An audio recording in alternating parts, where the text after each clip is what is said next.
Très bien, donc on est parti sur un autre modèle, un face-à-face. Vous travaillez tous les deux un peu main dans la main parfois pour porter et monter des projets et concrétiser des solutions énergétiques originales et vertueuses, dont les réseaux de chaleur et de froid. Baptiste Périssin-Faber, avec l'inflation, le prix de l'énergie, les équilibres économiques un peu signés au départ sont revus à la hausse. On parle d'une inflation d'une moyenne de 20%. Est-ce que les projets vont-ils toujours voir le jour et est-ce que tous les projets vont se faire? Et est-ce qu'il y a eu des renégociations ou d'autres possibilités de financement? On commence fort. Merci. Oui, effectivement, alors on rentre directement dans le vif du sujet. Alors, déjà, moi, je voudrais rappeler, et ça a été dit dans la première table ronde, que nos soutiens ADEME, le fonds chaleur, a été augmenté de 50%, donc pour passer à 520 millions d'euros l'année dernière. Et une partie de cette hausse de nos soutiens, en fait, a été là aussi pour compenser l'inflation. On a augmenté nos aides forfaitaires, on a relevé les plafonds des projets qui pouvaient en bénéficier.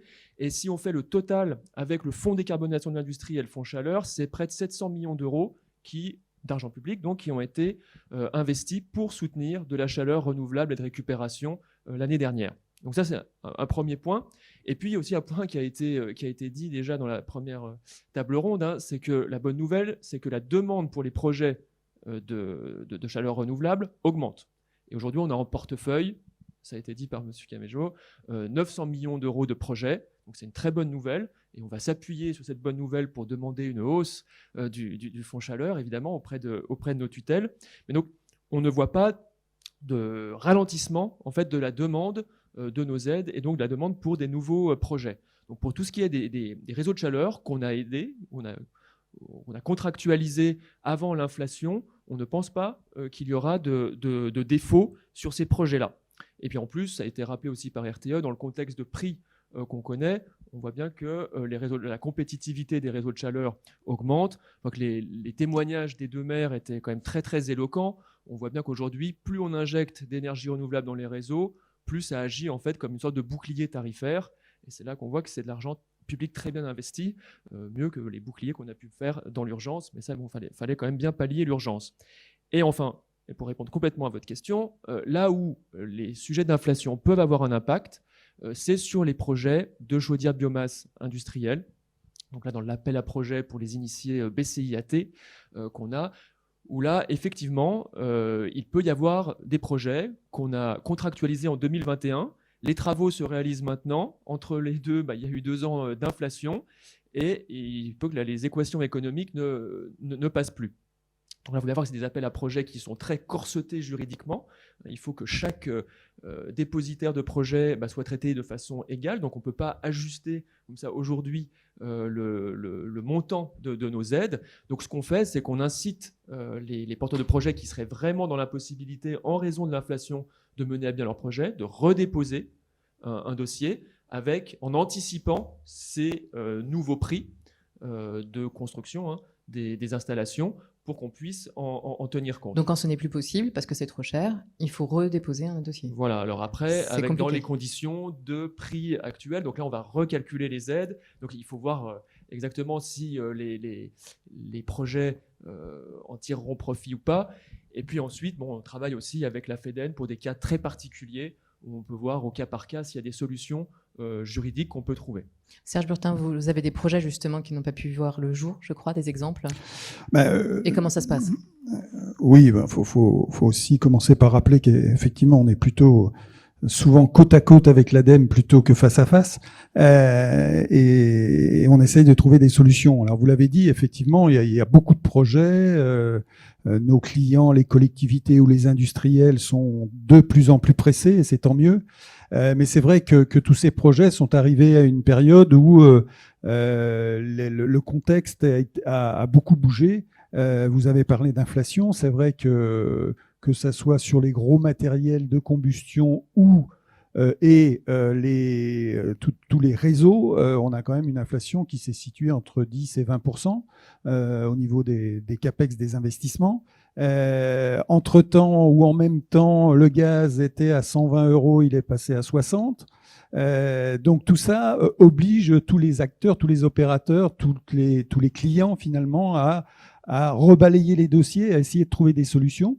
Alors on essaye d'éviter de reposer des dossiers puisque c'est effectivement une solution que vous évoquez, mais ça va décaler les projets, ça va prendre encore du temps. Donc on essaye de se mettre autour de la table finalement avec les collectivités ou les industriels, puisque vous évoquez aussi des sujets un petit peu hors réseau de chaleur, mais avec la même idée de décarbonation, de la décarbonation de l'industrie, et d'essayer de trouver des solutions. Et là, les solutions, ben, c'est assez simple, hein. Chacun essaye de faire un effort pour concrétiser les projets, ou en tout cas déclencher les projets et pas les bloquer, parce que le vrai sujet, c'est quand même d'aller vite, ou en tout cas d'aller plus vite. Et ça demande, là aussi, hein, on a vu tout à l'heure des maires engagés qui nous expliquaient qu'il fallait des gens, des hommes forts pour porter les projets. C'est vrai aussi, il faut qu'à la fois l'opérateur, le client, la collectivité soient motivés et courageux pour remettre en cause des équations qui paraissaient établies, mais qui ont bougé entre-temps. Donc, il faut se remettre autour de la table pour trouver des solutions dans ce monde qui bouge quand même très vite. Baptiste, j'aurais peut-être dû vous poser la question en premier. Quelles sont les ambitions politiques de la France en faveur de la politique énergétique française? Et puis finalement, face à ce constat, comment massifier en fait le développement de ces réseaux de chaleur et de l'énergie renouvelable? Vaste question. Alors, bon, l'ambition énergétique de la France, elle est donnée par les engagements internationaux pris par la France, neutralité carbone 2050, évidemment. Et puis là, avec la récente directive européenne sur les énergies renouvelables, on voit bien l'augmentation de la part de renouvelables, 42,5% en 2030. Voilà, ça, c'est le cap. Ensuite, ça va se décrire au niveau national par une nouvelle loi de programmation pluriannuelle de l'énergie, une nouvelle stratégie nationale bas carbone qui va permettre de fixer des points de passage à 2030, 2035 sur le mix énergétique. Et puis, la ministre de l'Énergie, elle a rappelé plusieurs fois depuis le début de l'année, pour atteindre ces objectifs, on a 4 leviers: sobriété, efficacité, ENR et nucléaire. Donc ça va être les 4 leviers qui vont un peu structurer la politique énergétique du pays. Ce qui est certain, c'est que la politique énergétique, aujourd'hui, elle doit concilier des enjeux très, très stratégiques et très pluriels, des enjeux économiques, puisque ça va être un levier de compétitivité fort, dans un contexte où on est dans une reconquête industrielle et on voit bien que le choix de localisation de certaines industries va dépendre de la capacité du pays à fournir une énergie, hein, pas que l'électricité, à un prix compétitif, des enjeux sociaux, que ce soit les enjeux de précarité énergétique, ou de pouvoir d'achat. Sécurité d'approvisionnement aussi, avec des enjeux de souveraineté qui, après la crise ukrainienne, l'ont bien montré, et puis des enjeux environnementaux, soit changement climatique ou biodiversité. Et donc là, pour concilier tous ces enjeux, la difficulté, et ça a été bien dit par M. Burtin, c'est la vitesse. Là, il faut qu'on accélère. Et pour accélérer intelligemment, et c'est comme ça qu'on veut agir à l'ADEME, on a 3 leviers. D'abord, planifier, faire de la planification écologique, investir dans la recherche et l'innovation, et puis apporter des soutiens publics pour massifier, puisqu'on voit bien qu'avec les signaux prix, ça ne suffit pas, mais ils sont tellement erratiques, souvent ça peut plutôt créer de la paralysie plutôt que stimuler l'investissement. Et donc nous, à l'ADEME, on va essayer modestement d'agir sur ces 3 leviers, aider le secrétaire général à la planification écologique à tracer les chemins, continuer à investir avec France 2030 dans l'innovation, et puis avec le Fonds Chaleur, qui, on l'espère, va croître, accompagner les acteurs. Question concernant le Fonds Chaleur. On a parlé de 520 millions, 700 millions. Là, apparemment, tout le Fonds Chaleur, vous m'entendez plus? Vous m'entendez plus? Ça y est. Tout le Fonds Chaleur est plein, en fait, pour tous les projets. Comment on fait pour ceux qui vont arriver maintenant? Est-ce qu'ils vont pouvoir bénéficier du Fonds Chaleur? Comment aller plus loin et plus vite, comme vous le dites, si on a déjà dépensé tout l'argent du Fonds Chaleur? Alors, pour l'instant, les projets, ils sont en portefeuille. On n'a pas encore engagé l'argent. Donc ça aussi, il faut que chacun y mette du sien pour aller le plus vite possible. Donc là, il y a un peu une course, forcément. Nous, on a 520 millions, on va plaider pour avoir plus. Après, sur les 900 millions en portefeuille, tous n'ont pas le même degré de maturité, donc on va aider ceux qui vont le plus vite. Peut-être vous dire nos priorités aussi pour cette année sur le Fonds Chaleur. On va poursuivre, et Fonds Chaleur et plus largement un fonds décarbonation de l'industrie, tous nos enjeux chaleur. On va poursuivre notre dynamique de décarbonation de la chaleur industrielle. avec la biomasse essentiellement. Et là, on a un gros enjeu de planification, hein, parce que la biomasse, tout le monde en veut. Et on voit bien quand on fait la somme de tous nos dispositifs, et puis on veut faire du puits de carbone, et puis il faut de la biodiversité, etc. Il n'y en aura pas pour tout le monde. Donc là, on a un gros enjeu de planification du bouclage biomasse. Deuxième enjeu, là c'est vraiment le fonds chaleur, c'est qu'il faut qu'on transforme l'essai de notre appel à projet Une ville, un réseau, là, pour les villes de moins de 50 000 habitants. Ça a créé plein de prospects. Là, il faut qu'on les transforme en réel réseau de chaleur. Et puis, troisième priorité, il en a été beaucoup question dans la première table ronde, géothermie, profonde, mais aussi de surface, parce que la profonde, il n'y a pas des potentiels partout. Alors ici, en Ile-de-France, on est bien doté, mais la géothermie de surface, là, 95% du territoire a du potentiel, il faut aller le chercher. Alors voilà, il y a des enjeux de CAPEX, il faut financer ces CAPEX, il faut former des foreurs, il faut qu'on ait plus de foreuses sur le territoire, mais on a un plan géothermie qui a été annoncé par la ministre et l'ADEME sera le bras armé pour mettre en œuvre ce plan. Merci. Serge Burtin, vous aussi, vous avez un rôle peut-être à jouer dans la massification. Est-ce qu'on peut aller plus loin dans la massification? Est-ce que préfabriquer, par exemple, ça peut être un modèle à envisager ou à dupliquer?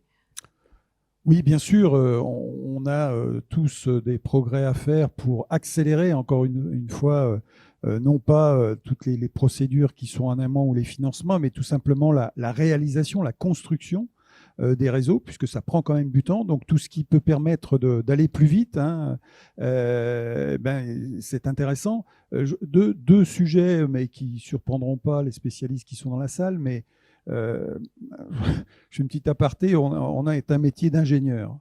Hein, et les ingénieurs aiment bien trouver l'idée géniale qui va faire que tel réseau n'est pas tout à fait le même que celui d'à côté. Je crois que ça, on peut plus le payer, ou en tout cas, il faut qu'on soit beaucoup plus humble et lucide là-dessus, et en particulier sur deux sujets. Le premier sujet, c'est les sous-stations, vous savez, les sous-stations d'échange entre le primaire et le secondaire. En tout cas, chez Dalkia, on essaye de faire en sorte que tous nos réseaux de chaleur soient conçus de la même façon sur ce type d'installation. Alors bien sûr, il y a différentes subtilités, s'il y a de l'eau chaude sanitaire, s'il n'y en a pas, quelques cas de figure, mais après, des sous-stations qui soient toutes les mêmes partout, pour pouvoir justement les préfabriquer dans des ateliers d'une de nos filiales et accélérer là aussi la construction des réseaux. Et puis, un autre point qui me paraît important à évoquer, c'est tous les systèmes de pilotage énergétique de nos réseaux. On a beaucoup de systèmes connectés aujourd'hui sur nos réseaux. Hein. Ce n'est pas uniquement des tuyaux, des chaudières et des gros équipements, c'est aussi des systèmes connectés très performants qui permettent de piloter les installations en temps réel et d'en tirer toute la performance énergétique. Et là aussi, on voit qu'on doit standardiser. Hein. On doit avoir des systèmes qui soient largement standardisés pour qu'ils soient très communicants et qu'on puisse tirer toute la performance. Et là aussi, pas se reposer systématiquement des questions sur ces objets techniques qui sont finalement assez incontournables sur nos installations. Mais pour accélérer, on doit aussi se donner des standards et s'y tenir.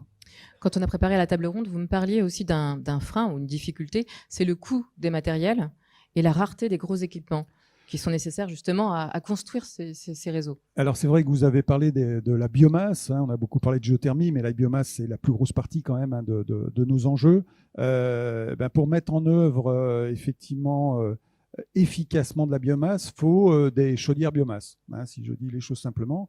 Et il faut se redire aujourd'hui que, en tout cas en France, on a peu de fabricants constructeurs, pour ne pas dire un seul auvergnat, un autre savoyard, mais qui, ça parlera à tous ceux qui connaissent ce monde-là, sont fragiles.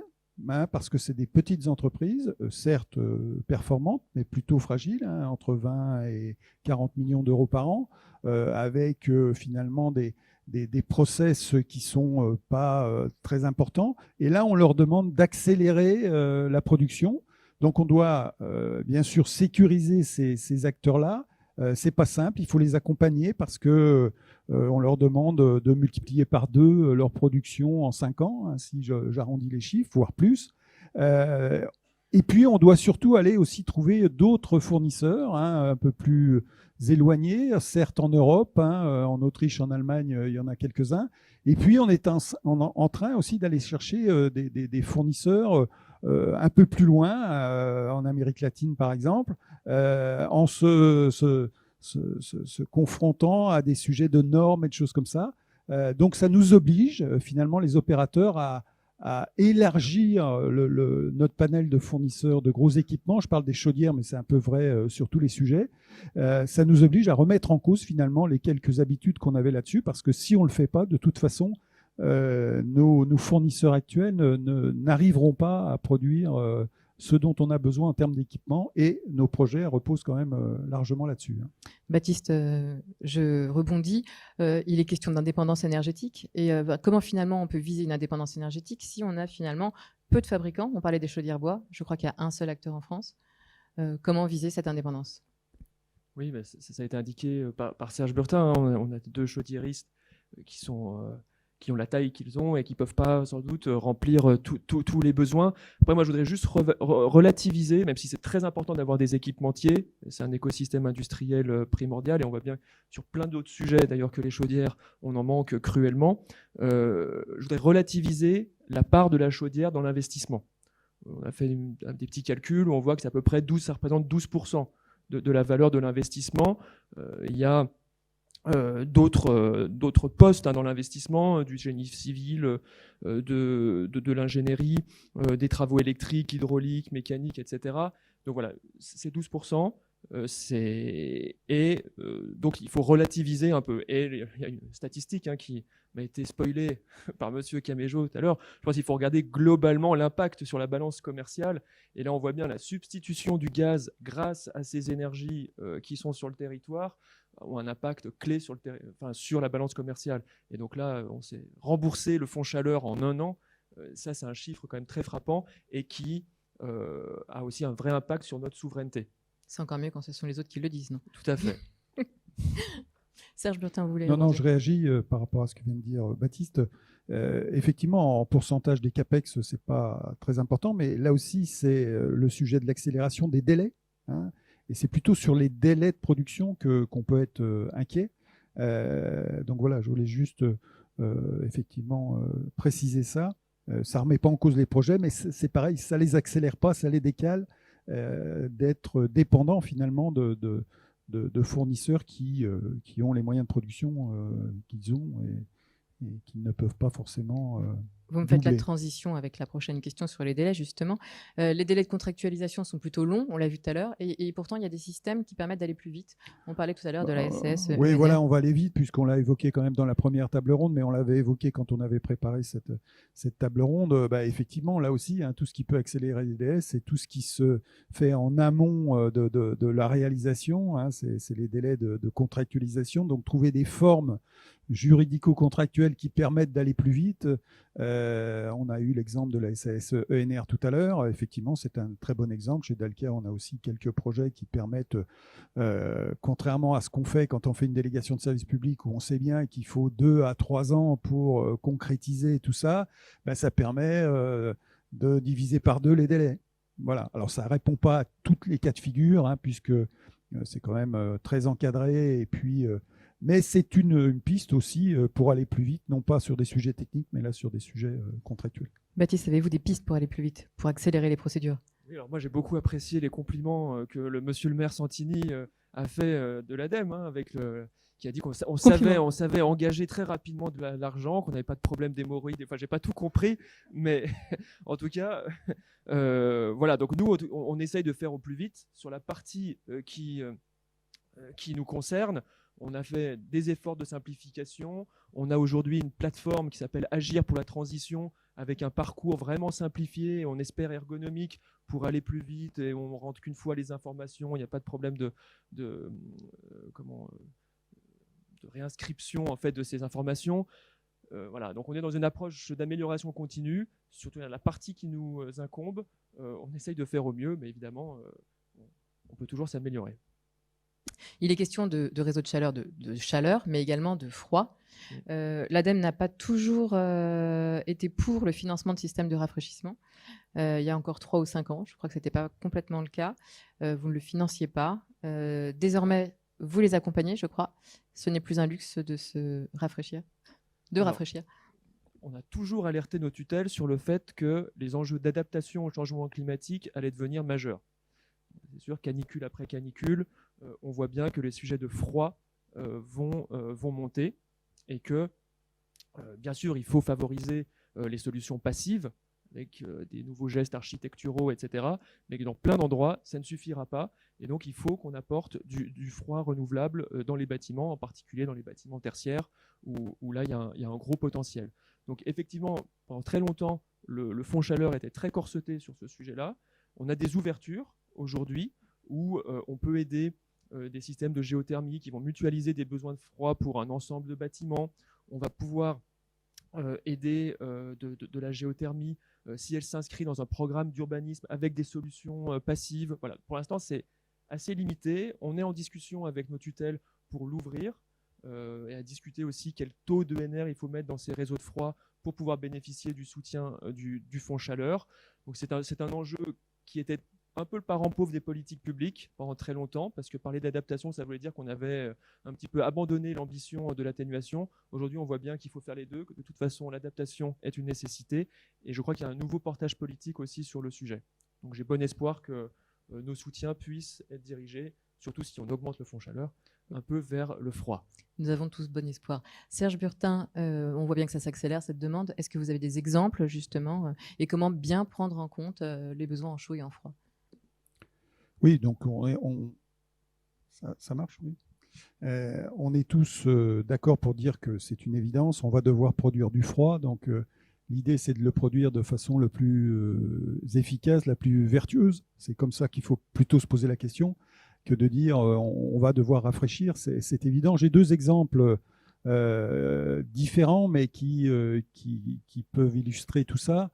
Nous avons construit un réseau de chaleur à Perpignan. Donc inutile de vous resituer la géographie pour vous dire que à Perpignan, encore plus qu'ailleurs, on a besoin de chaud, mais on a aussi besoin de froid. Et donc on a construit ce réseau de chaleur de façon très vertueuse, puisque toute la chaleur ou quasiment vient de l'usine d'incinération, de l'usine de valorisation énergétique qui est à quelques kilomètres de Perpignan. Et à Perpignan, il y a un hôpital, un très gros hôpital, qui nous explique qu'il a besoin de chaud, mais que de plus en plus, il a besoin de froid. Parce qu'un hôpital à Perpignan, maintenant, il a quasiment, faut se le dire, plus besoin de froid que de chaud. En particulier dans certaines zones, alors les zones techniques de l'hôpital, mais maintenant pas que. Le directeur de l'hôpital de Perpignan m'explique que dans les chambres, il ne peut plus supporter de ne pas avoir des chambres rafraîchies. Bon, eh bien, il faut rappeler qu'on sait faire du froid avec du chaud et qu'avec un réseau de chaleur à température classique et avec de la chaleur qui est peu utilisée l'été, alors que l'usine d'incinération produit de la chaleur toute l'année, eh bien, avec des groupes à absorption, ça doit parler à certains, on va pouvoir faire du froid pour l'hôpital de Perpignan l'été avec la chaleur qui est produite toute l'année de l'usine d'incinération. Ça, c'est le premier exemple où on va, à partir d'un réseau de chaleur, fabriquer du froid à certains abonnés qui vont en avoir besoin de plus en plus souvent, et on le fabrique de façon la plus vertueuse possible en utilisant une chaleur qui est entre guillemets fatale, et puis en utilisant des matériels qui sont performants. Et puis le deuxième exemple, mais bon, ce qu'on a vu tout à l'heure sur Vélizy et Issy-les-Moulineaux ressemble, mais je ne peux pas m'empêcher de parler des nouveaux quartiers de Marseille, où toute la zone euroméditerranée, là où nos confrères et nous, mais je vais vous parler du réseau Massileo qu'on a créé sur une zone des nouveaux quartiers, donc de nouvelles constructions. Là aussi, ces promoteurs, ces aménageurs n'imaginent pas de ne pas proposer du rafraîchissement dans les bâtiments, que ce soit des bâtiments tertiaires ou des logements. Alors, vous l'avez dit, et c'est important, avec une architecture qui favorise bien sûr le fait qu'on ait le moins besoin de chaud et le moins besoin de froid, mais il y a quand même des réalités. Et on a construit un réseau de thalassothermie. Alors, la thalassothermie, vous l'avez compris, c'est qu'on va chercher la source stable de température dans la mer, dans l'eau de la mer, et puis on crée une deuxième boucle qui permet, après, avec des pompes à chaleur, de faire du chaud et du froid. Mais voilà, deux exemples pour vous montrer que c'est une évidence, qu'on a les solutions et que il faut les imaginer le plus en amont possible, parce que finalement, c'est quand on essaye de trouver des solutions alors qu'on a déjà bâti des systèmes que ça devient compliqué. Donc maintenant, je pense que le froid, il faut l'intégrer dès nos premières réflexions sur tous les réseaux de chaleur. Alors bien sûr, ça ne concernera pas tout le monde, mais certains de nos abonnés ou de nos clients nous attendent sur ce sujet. Je passe à la dernière question. Je l'ai un peu abordé, ou on l'a un peu abordé tout à l'heure, c'est le modèle de facturation, le R1, donc sur la facture et la consommation, et le R2 sur la maintenance. Finalement, on voit que ça peut créer des tensions. Certains grincent les dents en disant bah, c'est encore très cher ce que je dois payer de l'autre côté. Est-ce que finalement, avoir une transparence comme ça peut pousser aussi à une sorte de sobriété en disant bah, finalement, je peux continuer à consommer et puis bah, je vais pas payer une facture plus importante? Alors, je laisserai Baptiste conclure, mais il y a deux réponses pour moi, hein. La première, c'est, on l'a évoqué un petit peu tout à l'heure, et je trouve qu'on n'en parle pas suffisamment, même si les spécialistes des réseaux le connaissent bien, c'est la fameuse température des retours. Pour qu'un réseau soit le plus efficace possible, il faut que les différents abonnés nous permettent d'avoir une température de retour qui soit la plus basse possible. Et ça dépend de la performance de nos abonnés, c'est-à-dire la performance des installations secondaires des abonnés. Et on essaye de plus en plus d'inciter à travers les tarifs nos abonnés des réseaux à baisser leur température de retour. En leur montrant que en baissant ces températures de retour, c'est-à-dire en gérant mieux finalement leurs installations secondaires, ils vont eux aussi tirer le meilleur parti de la tarification et du réseau. Donc, on rajoute au fameux R1, R2 des incitations qui sont un peu plus techniques, mais qui sont bien maîtrisées maintenant. En tout cas, moi, j'y crois beaucoup, et qui sont vertueuses parce qu'elles ne s'arrêtent pas à la partie primaire du réseau de chaleur, mais elle travaille sur la partie secondaire des installations. C'est très vrai dans les installations complexes, hein, bien sûr. Quand les installations sont simples, c'est assez facile. Mais par exemple, un hôpital, pour reprendre ce que j'évoquais tout à l'heure, travailler avec l'hôpital sur l'abaissement de ses températures de retour, c'est très vertueux pour lui et très intéressant pour le réseau. Et puis le deuxième point, ben c'est la FEDEN, c'est l'un des deux métiers de la FEDEN, hein, c'est aussi de promouvoir les contrats de performance énergétique chez nos abonnés pour que, certes, ils utilisent de la chaleur ou du froid des réseaux de chaleur, mais qu'ils en consomment le moins possible parce qu'ils auront aussi une démarche d'efficacité énergétique dans leur bâtiment. Donc voilà, il faut des mécanismes complémentaires et je ne suis pas sûr qu'il faille trouver la solution dans des R1 beaucoup plus sophistiqués ou l'éternel débat entre le R1 et le R2. Voilà, il y a d'autres solutions. Voilà, c'est ce que je voulais vous dire. Merci Serge. Alors, bon, moi j'aurais tendance à botter un peu en touche et à demander un joker parce que ça ne fait pas partie des compétences de l'ADEME. Pour autant, bon, on réfléchit un petit peu à ce sujet et on participe à tous les groupes de travail sur la sobriété que la ministre a engagés depuis l'automne dernier. Et on voit bien que si on veut passer d'une sobriété un peu conjoncturelle, les petits gestes, l'effort qu'on a fait pour passer l'hiver, à une sobriété plus structurelle, il faut qu'on réfléchisse sur les incitatifs de la sobriété et donc sans doute faire évoluer un peu la tarification, faire rentrer une partie des coûts fixes dans le R1. Enfin, si je suis pas sûr je suis pas vraiment spécialiste du sujet, mais on voit bien que là, il doit y avoir un levier à activer pour aller vers cette consommation sobre de façon plus structurelle.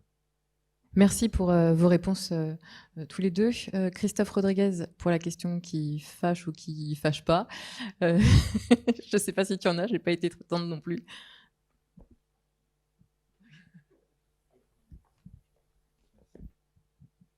Très bien. Bah, merci encore pour vos interventions très éclairantes.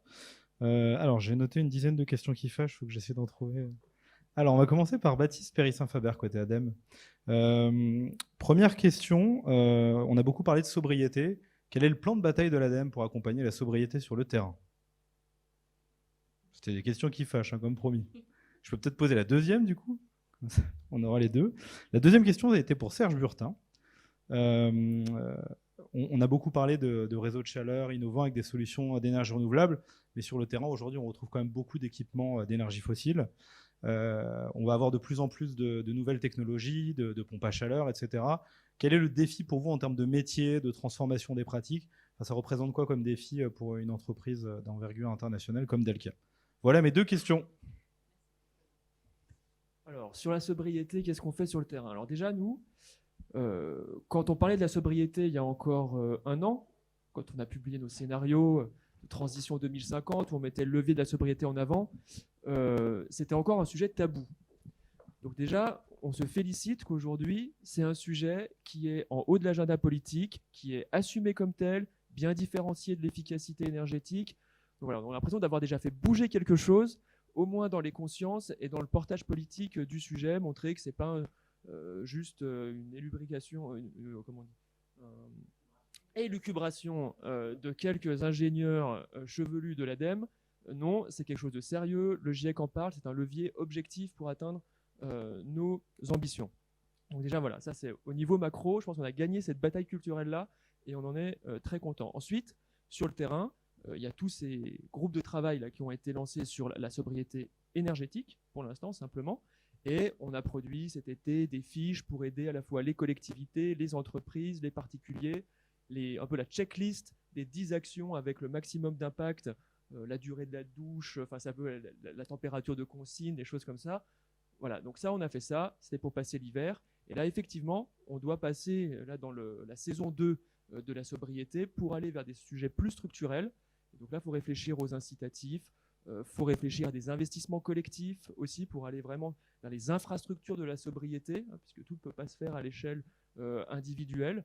On a travaillé sur les télétravail, vous connaissez bien les études, voilà, voir comment on peut compenser les effets rebonds, etc.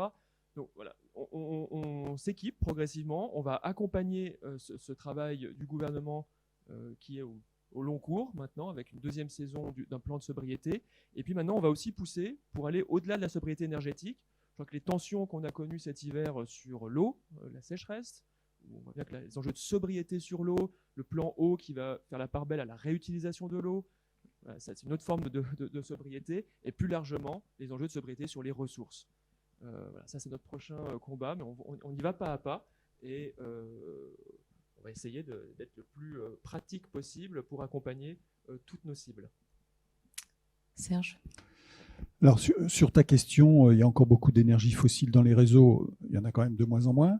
Mais effectivement, le premier enjeu, c'est d'être imaginatif sur chacun des territoires pour trouver des solutions ENR sur les territoires.